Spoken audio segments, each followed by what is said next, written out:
Kidney normally पानी से deal करता है, सारी शरीर का पानी कम ज़्यादा है उसको मैनेज करता है, पानी जो भी एक्स्ट्रा होता है उसको पेशाब के ज़रिए निकालता है, तो ये किडनी का नॉर्मल फंक्शनिंग है। लेकिन कभी-कभी ऐसा सिचुएशन होता है कि किडनी में बहुत ज़्यादा पानी भर जाता है, जिसकी वजह से किडनी में बाढ़ जैसी सिचुएशन हो जाती है और जिसकी वजह से किडनी के सारे सेल्स मरने लग जाते हैं, खराब होने लग जाते हैं, किडनी का फंक्शनिंग खराब हो जाता है। लंबे समय तक अगर इसका ट्रीटमेंट ना किया जाए तो किडनी पूरी तरह से फेल हो जाती है और किडनी ऑपरेशन करके बदलनी पड़ती है या डायलिसिस वगैरह की ज़रूरत पड़ने लगती है पेशेंट को। तो ये बहुत ही डेंजरस बीमारी है जिसमें किडनी में एक तरह से पानी एक्सेस होने की वजह से किडनी हो जाती है खराब। तो आज के टॉपिक में हम बात करेंगे हाइड्रोनेफ्रोसिस के बारे में। टॉपिक पर जाने से पहले जो लोग हमारे चैनल पर नए हैं उन्हें रिक्वेस्ट करूँगा कि चैनल को सब्सक्राइब करें, वीडियोस को लाइक और शेयर करें। किडनी में पानी भर जाना या किडनी पानी की वजह से फूल जाने की प्रोसेस को एक तरह से हाइड्रोनेफ्रोसिस बोलते हैं। जब पेशाब की नलियाँ एक तरह से रुक जाती हैं, यानी किडनी से जो पेशाब की नलियों में यूरेटर्स में जो यूरिन जाना चाहिए उसमें कोई ट्यूमर की वजह से, कोई गठान की वजह से, कोई स्टोन्स की वजह से, कोई कैंसर की वजह से, प्रोस्टेट ग्लैंड बढ़ जाने की वजह से या कोई स्ट्रक्चरल विकृति होने की वजह से जब इनमें रुकावट आ जाती है तो बैक प्रेशर से पानी भरते चला जाता है, किडनी में आ जाती है बाढ़ और किडनी के सारे सिस्टम हो जाते हैं खराब। इसके अलावा एक बीमारी होती है जिसको वेसिको यूरेट्रल रिफ्लक्स बीमारी बोलते हैं। इसमें मेल पेशेंट में ज़्यादा देखने को मिलता है। इसमें ब्लैडर के अंदर जो यूरिन भरना चाहिए वो वाल्व खराब होने की वजह से, बैक प्रेशर की वजह से वो वापस किडनी में जाने लगता है, लीक करने लगता है। जैसे हृदय के वाल्व में हम लीकेज की बात करते हैं, वैसे ये यहाँ के भी वाल्व जो होते हैं वो खराब हो जाए तो यूरिन वहाँ पे लीक करने लगता है, जिसकी वजह से किडनी में भर जाता है पानी। प्रेगनेंसी में भी ऐसा हो सकता है। प्रेगनेंसी में भी टेम्पररी हाइड्रोनेफ्रोसिस हो सकता है। जब बच्चे का साइज बहुत बढ़ जाता है तो पेशाब की नली को दबाने लगता है, जिससे पेशाब का फ्लो रुक जाता है और किडनी में भर जाता है यूरिन। कुछ ब्रेन की बीमारियां हैं जिसे वो ब्लैडर के फंक्शन को कंट्रोल करती है, पेशाब का नॉर्मली जो निकलने का तरीका है उसको कॉम्प्रोमाइज करती है, इसलिए ब्लैडर जो नॉर्मली यूरिन को निकालना चाहिए वो नहीं निकाल पाता है, तो पीछे पड़ जाता है पानी और किडनी को कर देता है डैमेज। इसके अलावा अगर किसी को यूरिनरी ट्रैक्ट में कोई कारण से, कोई ऑपरेशन की वजह से या कोई स्कार की वजह से कोई ब्लॉकेज डेवलप हो जाए, किसी भी कारण से पेशाब का नॉर्मल फ्लो अगर रुक जाए तो वैसे पेशेंट में भी किडनी डैमेज होने का अंदेशा है। इसको हाइड्रोनेफ्रोसिस बोलते हैं। ज़्यादातर पेशेंट में इसमें कोई खास सिम्टम्स नहीं होते। थोड़ा पेशाब कम आना पेशेंट को हो सकता है, थोड़ा बहुत अगर किडनी का साइज बढ़ जाए तो पेशेंट को दर्द हो सकता है, ऐंठन या पेन हो सकता है पेट में। बाकी ऐसा ज़्यादातर रूटीनली जब स्कैनिंग वगैरह करते हैं तो ही पता चलता है कि किडनी का साइज बढ़ गया है। आप किडनी का सोनोग्राफी कर रहे हैं या किडनी का सीटी एमआरआई कर रहे हैं तो उसमें ही ज़्यादातर पता चलता है कि किडनी का साइज बढ़ गया है। ज़्यादातर लोगों को थोड़ा पेशाब में इन्फेक्शन होना या थोड़ा दर्द होना या पेशाब की कोई हैबिट्स में चेंज हो जाना, इतना ही कोई सिम्टम्स होते हैं। पर इसमें कोई पानी भर जाने के कोई क्लियर सिम्टम्स होते हैं ऐसा कोई ज़रूरी नहीं है। ट्रीटमेंट इसका सिंपल है, जो प्रॉब्लम है उसकी जितनी सिवियरिटी है उसके हिसाब से ट्रीटमेंट किया जाता है। यदि अगर माइल्ड प्रॉब्लम है तो फिर उसको आप सिंपल दवा गोली से मैनेज करते हो। पेशाब बढ़ाने वाली दवा इसमें काम नहीं करेगी क्योंकि पेशाब ऑलरेडी वहाँ पे भरा हुआ है। आप उसमें और पेशाब बढ़ाने वाली दवा देंगे और आगे रुकावट है तो काम नहीं होगा।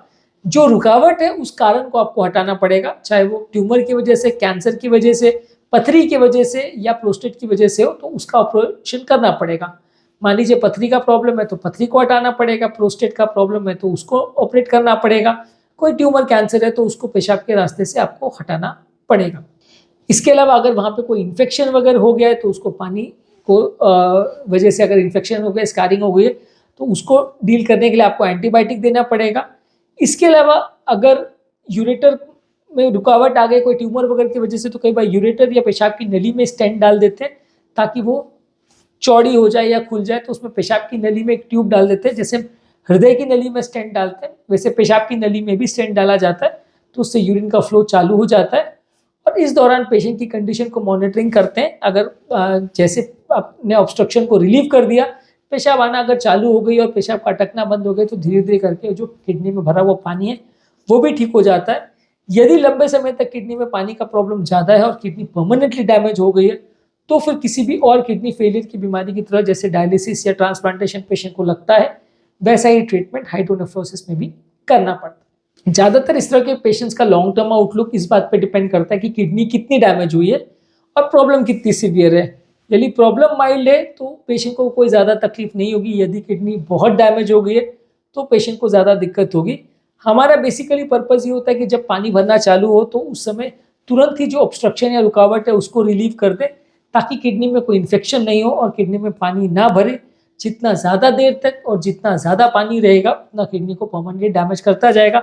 जितना जल्दी आप ट्रीटमेंट कर दोगे और जितना अच्छे से आप ट्रीटमेंट कर दोगे और दोबारा पानी नहीं भरेगा तो पेशेंट को तकलीफ दोबारा नहीं आएगी। हाइड्रोनेफ्रोसिस कितनी सिवियरिटी का है उसको SFU यानी सोसाइटी फॉर फीटल यूरोलॉजी की क्लासिफिकेशन है, उसके हिसाब से ग्रेड 1 टू ग्रेड 4 में क्लासीफाई करते हैं। उसमें ग्रेड 1 सबसे माइल्ड होता है और ग्रेड 4 सबसे सिवियर होता है। तो इस तरह से हम ग्रेड कर सकते हैं कि कितनी सिवियरिटी है, उसके बेसिस पे हम डिसाइड कर सकते हैं कि क्या ट्रीटमेंट करना है। इसका कॉम्प्लिकेशन लंबे समय में यही है कि किडनी में इन्फेक्शन हो सकता है, किडनी खराब हो सकती है और लॉन्ग टर्म पेशेंट को डायलिसिस की जरूरत हो सकती है।